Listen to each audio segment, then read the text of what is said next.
What's up, Internet? My name is Attack Slug, and welcome back to Let's Mess with WWE 2K15 Universe Mode, the show where I sit and give my raw reactions. More or less is my spot to talk about the week in wrestling, I suppose, as I play through some matches that don't actually matter. And obviously, at the top of the show, rest in peace, Hot Rod, Roddy Piper. Very sad, very sad. And I felt bad for the editing team that had to put together that video package, because you had to edit around Piper's greatest rival, Hulk Hogan. Obviously, they're not going to have Hogan on there if they could possibly help it. So there was that. But yeah, the whole thing just—I mean, he was 61. He wasn't that old, you know. So that whole thing, big bummer. But you know, considering how close it was to just losing the American Dream last month, is just, you know, not a good look all around. But they had a very nice little tribute package for it, and that was good to see. What else? I will also mention things that, you know, have been taped for SmackDown, even though I don't watch SmackDown, but from what I hear this morning, they have confirmed Miz versus Ryback versus Big Show for the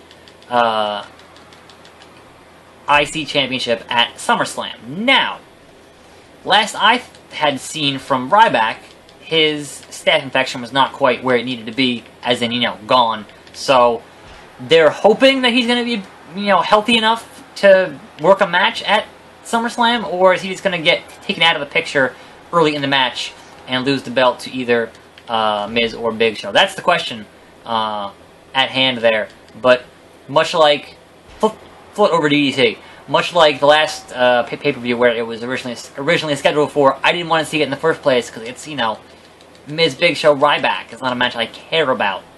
Anyway, they also confirmed Reigns, Ambrose versus the Wyatts.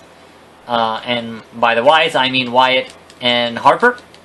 And, you know, not anybody else. So the question is, with 4 hours of SummerSlam, and I'm still kind of boned about that, with 4 hours of SummerSlam, are you not going to have Sting? Like, they've already said, oh, he's doing, like, autograph signings and other stuff that weekend, so they're just not going to have him on SummerSlam? Like, you wanted to have your biggest, most epic SummerSlam ever, and you're just not going to have Sting.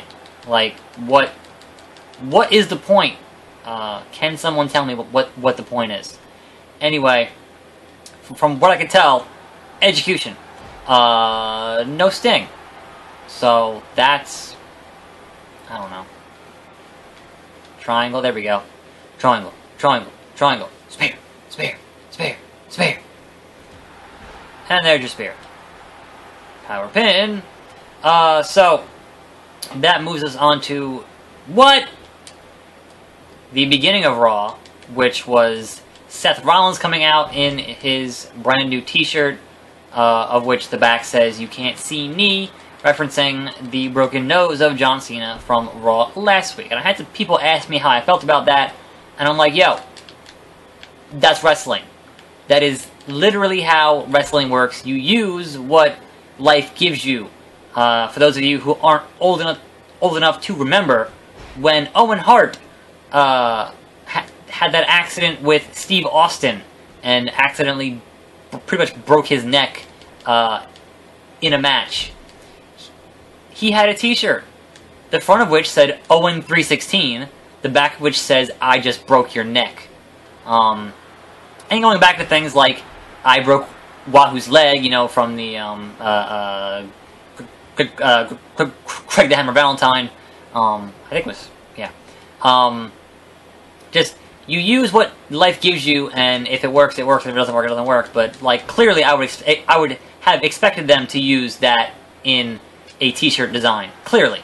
If they didn't, that is a total missed opportunity from what was, you know, I would certainly hope to be an accident in that match. Now, having said that,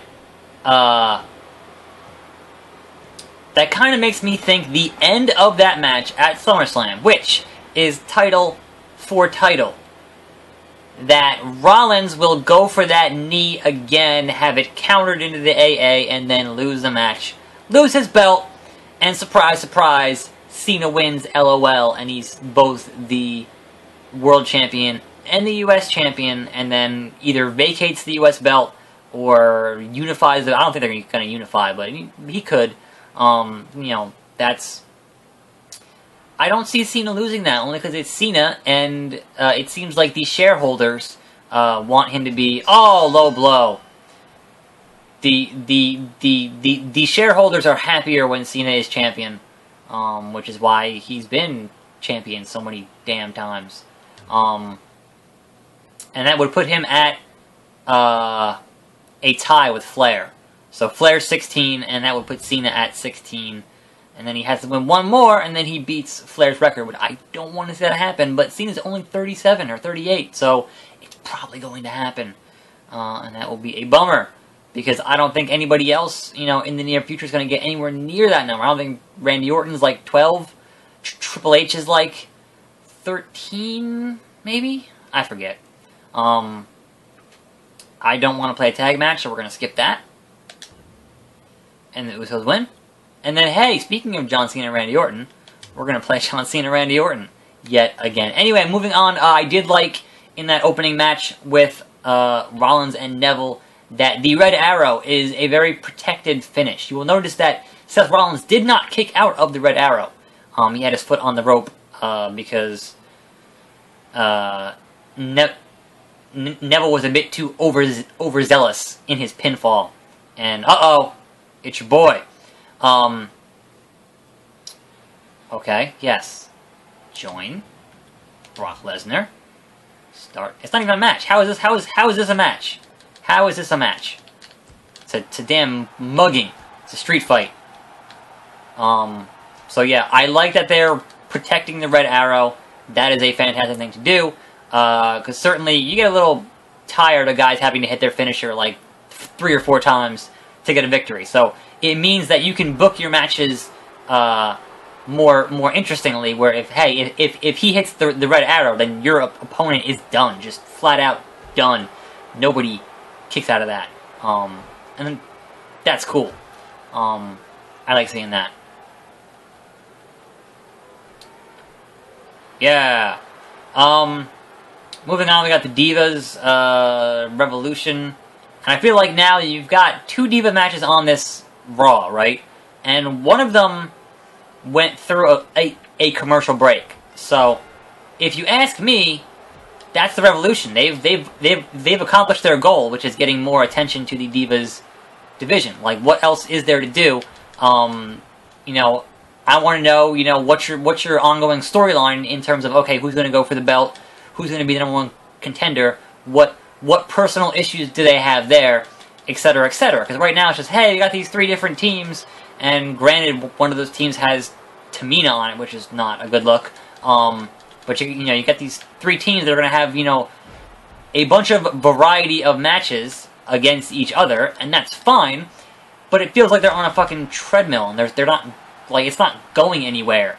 There's no real, okay, these ladies don't like each other. That's not enough. Like, you need to have some kind of an ongoing story outside of, hey, we're trying to start a revolution. Well, guess what? You accomplished your goal. You put on a match through a commercial break, and your other match went longer than 45 seconds. So, mission accomplished, Divas, but what is next? Like, where do you take it from there? Where can you go with it? I want to see a story. Now, I feel like they're not going to do that until Nikki breaks the Divas Championship record to defeat the longest reigning current Divas Champion, AJ, because they hate CM Punk that much, and they want to take that one thing away from AJ. So I feel like we're not going to have a real sense of a rivalry for that belt as a #1 contender until she breaks that day thing, which they've been mentioning a handful of times. Now, if you wanted to really make it, you know, like a crazy messed up thing, you would have her lose that belt like right before she was going to break that record. At least give her some goddamn character development. Something. Outside of being sexy baseball player. Like, no, that's not going to work for me. So here's hoping they do something with the Divas. Like, you know, it's great they're having more matches. It's great they're having longer matches. But the entire point of that revolution was that they wanted, that's what they wanted, so they got that. So let's do something with it. Also appears that, while not confirmed yet, fucking rope break. While not confirmed yet, it looks to be Cesaro versus Owens at SummerSlam, which would be an amazing match. Don't get me wrong, but I need a little bit more than I'm better than you. Nuh-uh. Like, some kind of a personal issue, some kind of a something that makes that feud more interesting. But certainly that match is going to be incredible, and I can't wait to watch it. But at the same time, those two guys specifically feel like guys that neither of them should be losing at this point. So how do you book that finish? How do you deal with that? Those guys both need the upward momentum in their careers at the moment. But I did think that Owens' line about "I've done more in 3 months than you've done in 3 years," that was a good line. Like, that was fantastic. We also got a Rusev Mark Henry squash. Whatever, you should be doing something else, something more significant with Rusev. One more time. I don't know. But obviously, you can't do anything with Rusev until Dolph Ziggler finishes his movie that apparently he's filming with Kane. I guess that's what's going on there. Additionally, you had Ryder and Barrett. Like, I felt like at this point in Ryder or Barrett, either of those guys could have won or lost there, because they're both just total job squad, and that's depressing. I think Barrett deserves better on all fronts. And then finally, your main event was kind of like a house show main event, and like nobody cares. Like yeah, much like the other tag match. Like, yeah, oh, it's a tag match, and like there was no real development. There's no real, you know, you had Sheamus in the creepy room with the Wyatts, but like there was no actual, like, nothing moved forward. I understand we're still a few weeks out to SummerSlam, but ideally you should be doing something significant in your storyline development each and every week, not just spinning your wheels, which I guess when you have that many hours of programming to fill every week, you're going to spin your wheels a lot. So, that being said, those were my general thoughts on Monday Night Raw for this week. And I'll be back again with one of these next week, but obviously more videos here on this channel every day, as long as I can manage to not go insane and make more videos every day, because I like video games and occasionally wrestling. So as always, I'm your host, Saxlog. This has been Let's Mess with 2K15 Universe Mode. I will say very briefly, 2K16 of the footage that I saw, I think the chain wrestling is dumb, and I disable it. Hopefully I can disable it in this year's game. And I think potentially limiting your counter moves is potentially a cool gameplay feature. We'll see how it plays out. So, obviously, more thoughts on that game as they reveal more of it in the coming weeks. Still waiting on them to announce the special edition. It hasn't been announced yet, so we'll see. And I'm Attack Slug, and I'll see you next time, right here on this channel. And I'm out!